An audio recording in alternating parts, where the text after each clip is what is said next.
Buying a used dirt bike can be very scary, so I'm gonna show you tips and tricks so you don't get scammed. Never get scammed, buddy. Buying a used dirt bike so you don't get scammed. Obviously, not everyone could go out and buy a new dirt bike. So what to look for when buying a used dirt bike? No. Not everyone could go out and buy a brand new $12,000 bike. Like I started on a 2005 Kicks 250. I think that's what it's called. And then I went downgraded down to a Honda CR 250R. But I'm gonna show you what to look for, not to look for. All right, if you're on Facebook Marketplace and you're looking for a bike and you're texting the owner about the bike, first thing you wanna check is if they have a pink slip. One of the most important things is the pink slip, because the pink slip is what basically is the title of the bike. If you get pulled over, if you're riding in the canyons or actually in the desert and someone pulls you over, the CHP, sheriff, whatever, asks for your VIN number, doesn't match, comes back, got stolen, you're done. The bike is getting impounded and it's gonna be hard to get back. It sucks, but it happens. So, all right, you have the pink slip. You wanna make sure the pink slip and the VIN number match. So what you're gonna do is you're gonna turn the handlebars or to the left and see if the VIN matches. All right, the VIN matches. The second thing you wanna do is if you're at the location of buying their bike, look at the owner, look at their house. Do they have a nice house? Is their truck clean? Is their bike clean? Does it look maintained? Do they look maintained? The first thing I usually look at the bike when I'm buying a used dirt bike is I look at the front tire. I check it out, check the brake calipers, the front fork guards. I also spin it.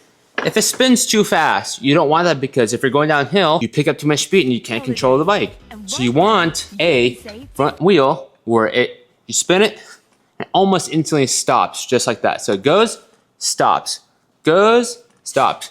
That will keep you safe from going too fast and crashing. All right, the second thing you want to check out is, does the fender and does the front tire line up?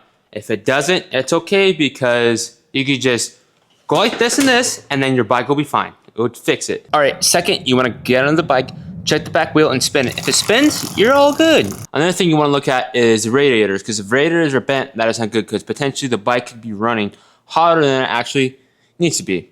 And those could be a couple $100s a piece, which there's two in here, and that could be $400. Another thing you want to look for on an older bike, especially a two-stroke, is you want to check for dents, because the expansion chamber, if it's not what it's supposed to be, the bike will run differently and could wear out components even more than intended. Another thing to check out on the bike is the side panels, the clutch cover.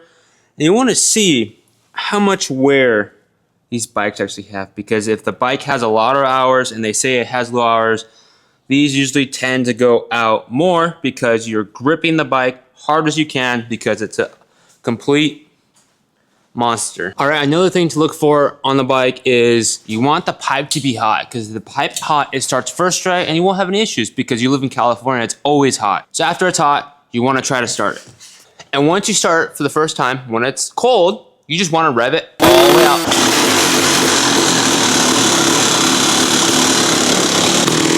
Once it's started, you want to smell it. If it smells like chicken, you want it. If it smells like steak, you don't.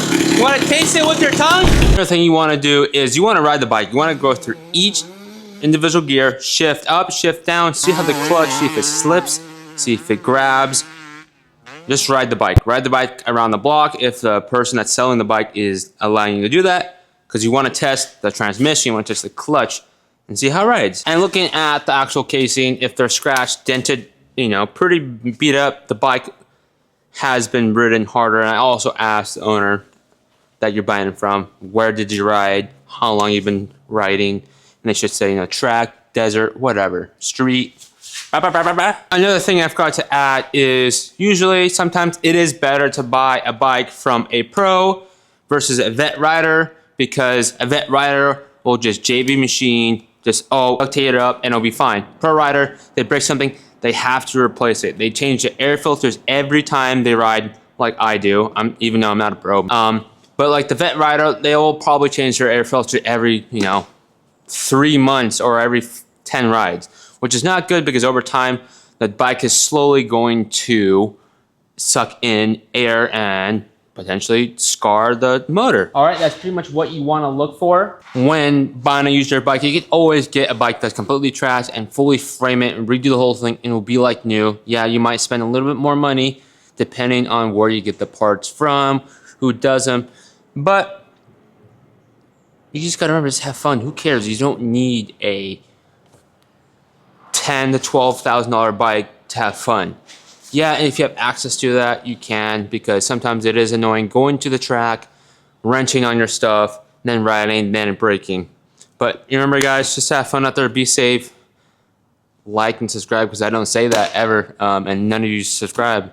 Hopefully you like the new quality, because it's, we're going to do a new video tomorrow. We're going mountain biking at a jump park. See how I do. All right, guys, later. Peace out. Be safe.